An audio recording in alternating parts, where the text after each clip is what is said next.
basic application that we've been using for like the last few episodes or so. I'm going to add a very basic if statement here. So let's have that x example. Let's have int x equals 5, and then let's say, hey, I only want to print hello world if x is actually equal to 5. So what I can do to make that happen is just type in if, and then the condition that I want. Now, in order for us to actually facilitate that condition, in order for us to actually check to see is x equal to 5, we actually have to perform something called a comparison. In other words, this is something where we compare one value to another, and that actually is a type of Boolean statement. So in other words, it's a type of true or false statement. X will either be 5 or it won't be, so we get true or false. Now, if we wanted to store a Boolean statement, we know that we can use the bool data type. So I can type in something like bool comparison result equals x5. Now, this operator over here, this double equal sign, is called an equality operator. It's basically going to check to see if x is equal to 5.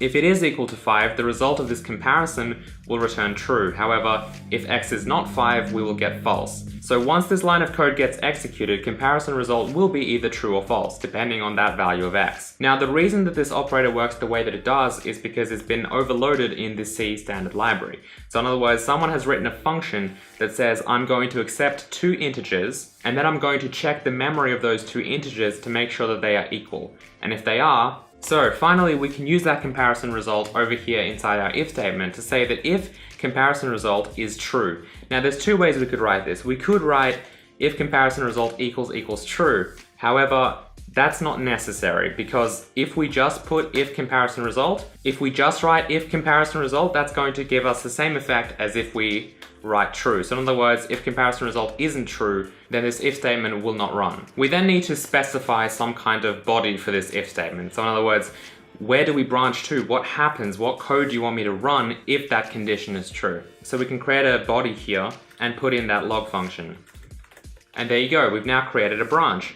So if comparison result is true, we're going to print hello world to the console. Otherwise we're not. If I hit F5 right now to run my program, you can see that I do get that hello world. However, if I change x to be something like 6 and I hit F5, nothing's actually going to be printed.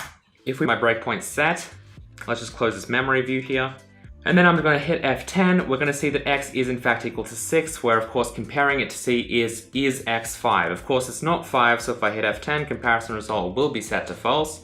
And finally, if I hit F10 over here on this if statement, it will evaluate that if statement, and you can see it jumps right to this cin.get. So it never crossed this line. If I run our program with a breakpoint set, what I can do is right click here.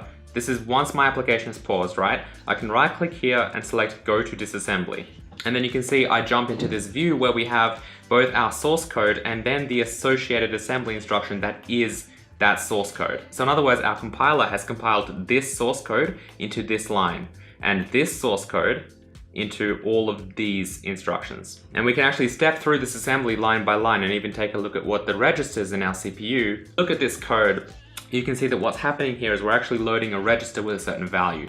This move instruction, mov basically just means move. We're moving the value 6 into this register, right? So you can think of this as we're setting that x variable to be 6. And if we hit F10, we'll get to the next instruction. Now, this is our actual Boolean statement, right? So what we're doing is we're actually loading 5 into that same register. Now this is interesting because the compiler has decided to do some pretty fancy things with our code. So if we keep reading this, the next instruction is going to be a JNE, which means jump not equals. So in other words, if this comparison fails, right now this comparison, all it's really doing is comparing those 2 values, 5 and 6. If they're not equal, we're going to be jumping to this memory address. Now the memory address is actually this value here, 01B59B7, right? So if we just look at the end of that, really, 9B7, you can see that it's actually this line of code. So if these are not equal, we're going to jump to this line of code. Now when we know that it's not equal, so if I hit F10, you can see which is going to be moving a certain value, in this case 0, into this register. Now, this register, which is EBP, which is an actual register minus a certain offset here, we're going to be, so this move instruction is loading 0 into that memory, which is equal to false, right? So it's basically setting that Boolean to false because this comparison failed. If we keep going here, there's going to be some other kind of code that we don't really care about. And finally, we get to the if instruction. So what we're doing in the if instruction is, again, we're just loading certain values into the EAX register. We're testing to see if that EAX register actually passes our conditions. Now this test instruction is going to basically perform an as operation succeeds. You can see that we're going to jump equal. So in other words, if that test operation is true, we're actually going to be jumping to the memory that is 90F, which is actually this line of code here. So we skip past that actual logging. If this is not the case, right, so we don't jump equal, so we only, the fact that it says, it's not a regular jump instruction, right, which is JMP, it's jump equal, so it's a conditional jump statement. So in other words, if this fails, then we're just going to advance to the next line of code, which is here, right, the next CPU instruction, which is actually going to do all of this. However, we know that this test is going to succeed because comparison result is false. And so if we hit F10, you can see we actually do jump over here and we continue running our program. The thing works and we don't have to do something like equals equals true, because we don't need to be checking, hey, is it equal to 1 or is it equal to true or anything like that. We can just kind of say, hey, is this value not 0? That's really what this is doing. It's saying, take a look at the memory behind comparison result, right? What is comparison result? Is it 0?